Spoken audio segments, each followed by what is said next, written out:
Welcome, my name is Johnny Devine. I'm a nationally board certified science teacher in Tacoma, Washington. For the past few years, I've been using the project-based Knowledge in Action curriculum to teach my AP Physics 1 class. In this video, I'll share insights and tips about the student products of the When in Rome project.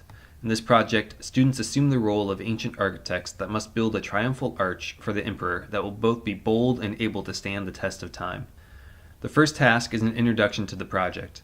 It's important to clearly lay out the constraints and criteria of the arch designs at this point to ensure that students encounter the required physics and don't get bogged down in unnecessary details. Consistently remind them that they need to strike a balance between aesthetics, cost, and durability.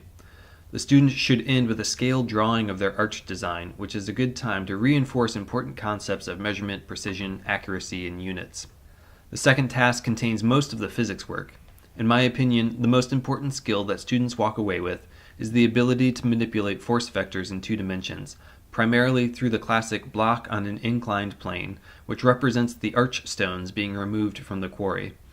By being introduced to vectors in real physics and vector addition in the pulley investigation, students are scaffolded for successful analysis of a 2-dimensional system containing multiple forces.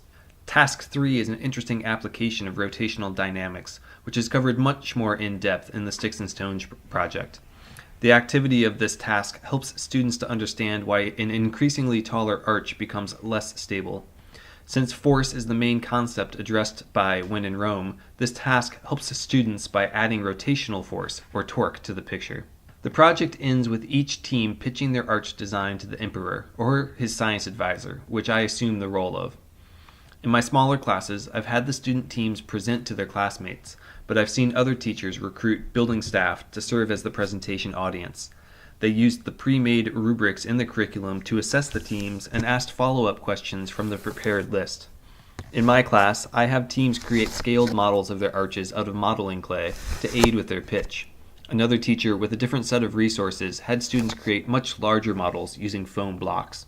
Here are some final thoughts about the project. Student groups complete a cost-benefit analysis of their arch, which depends on choices they make about type of stone, quarry location, and even the animals used to move the blocks. These choices are key to good project-based learning, but you need to make sure that their influence doesn't distract too much from the physics. You can always modify or limit the choices. Also, it's good to have physical examples of arches for students to manipulate, particularly in Task 1. You can order kits online, but they are often limited in their permutations and expensive. I've made use of the wood shop at our school and created a variety of arch kits out of simple scrap,